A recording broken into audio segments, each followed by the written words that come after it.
There's a lot of different positions you find in your mind as you grow older and you begin to understand how the world works, both in the past and the present. Through probability, we can see a dim image of the future, and that helps us to set goals. There's a few basic principles that we need to choose in order to set right goals, in order to set goals that truly serve everybody. We can argue forever about whether certain goals are really making things better in the present, but certain principles should remain in place for setting goals. For instance, we should always be striving for an everybody wins scenario. Everything for everybody. That's the apex principle of fairness and human flourishing. We should never forget that. It's the capstone of accomplishment. But at this time, we haven't the right conditions to accomplish a goal like this. But we don't just cast it aside. We keep it in place and we move further down the pyramid to the next goal, which is the greatest amount of good for the greatest number of people. We can't have everything for everybody at this moment. So we do our best to do as much as we can, as much as possible for as many people as possible. Keeping focused on universality keeps the machine in a functionally perfect condition. But of course, some groups are left behind. So basic utility has to be mitigated at the level of particularity. Using intelligence and intent, we can do the good work at the periphery where universal principles fail. These forms have emerged over time and would emerge again and again for any society in which agents emerge as individuals with the power to kill other individuals, both systematically and particularly. What we must not do is forget about the everything for everybody goal. And if we can't have everything for everybody, we should definitely never throw away the greatest good for the greatest number principle of utility that we use to set good goals. We should never say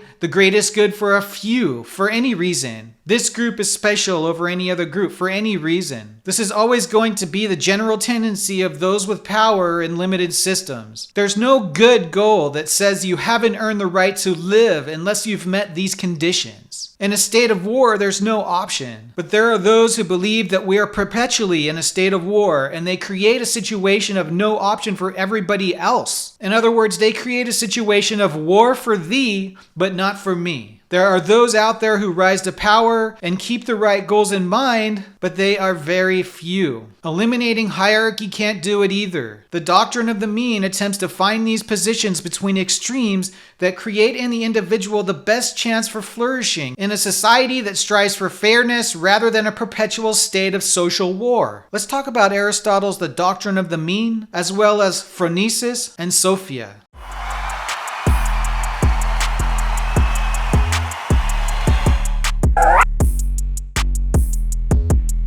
The doctrine of the mean is a philosophical concept most notably articulated by Aristotle in his Nicomachean Ethics. It posits that virtue lies in finding a balance between two extremes, excess and deficiency. Key points. Virtue as a mean. Virtuous behavior is a middle ground between two vices. For example, courage is the mean between cowardice and recklessness. Relative to the individual, the exact nature of this mean varies from person to person and situation to situation. What is considered excessive for one person might be insufficient for another. Role of practical wisdom. To determine the appropriate mean, one needs phronesis or practical wisdom. This is the ability to judge situations correctly and act accordingly. In essence, the doctrine of the mean suggests that a truly virtuous life involves finding the right balance in all things, avoiding both extremes. This mean isn't simply a mathematical average, but rather the right amount at the right time for the right reasons. A properly courageous person isn't someone who is exactly halfway between a coward and a reckless person, but someone who shows appropriate courage based on the situation. Aristotle said, "Anybody can become angry, that is easy. But to be angry with the right person and to the right degree and at the right time and for the right purpose and in the right way, that is not within everybody's power and it is not easy." Phronesis and Sophia, practical wisdom and theoretical wisdom. In Aristotle's philosophy, phronesis and Sophia are two distinct complementary intellectual virtues, each playing a crucial role in the pursuit of the flourishing life, eudaimonia. While both involve reasoning and understanding, they differ in focus, purpose, and scope, reflecting Aristotle's broader distinction between the practical and the contemplative aspects of human existence. Phronesis is concerned with action as central to ethical and practical decision-making. It involves the ability to deliberate well about what is good and beneficial in specific circumstances. Phronesis allows individuals to navigate the complexities of life balancing competing interests and applying moral principles to particular situations. Unlike mere technical know-how, phronesis requires moral character and deep understanding of virtue. For Aristotle, virtues such as courage, temperance, and justice cannot be exercised appropriately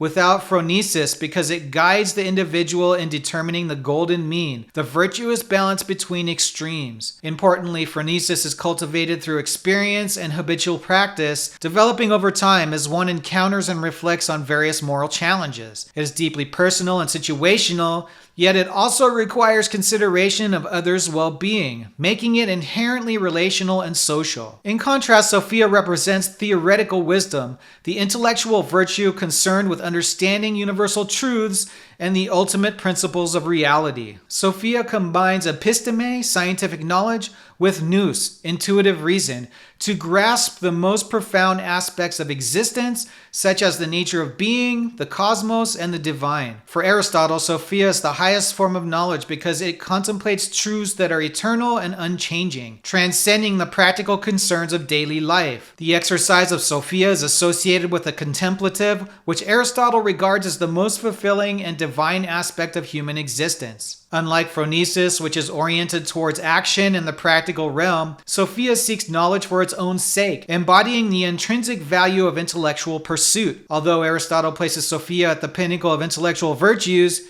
he does not devalue phronesis. Both are essential for a well-rounded and flourishing life. In this day and age, philosophy has never been more important. In order to fight the great deletion, we have to win the minds of the people back from within themselves. We have to convince them of the necessity of having critical traction when disinformation waves become larger and larger. We're at a time in history when access to information is free and easy, but it's dual purpose, and without the right goals, without good goals, that information becomes destructive rather than productive for everybody. The path of least resistance is the one with as little work as possible, and because of that is the most widespread. When the path of least resistance is the path of war, we are determined to fight. This implies that regulation and control are absolutely necessary because we can't make people learn and become critical thinkers to save themselves. So to save the world, regulation and the threat of the use of force becomes necessary. Not the use of force. The threat of the use of force is what keeps peace. Without this threat at the top level,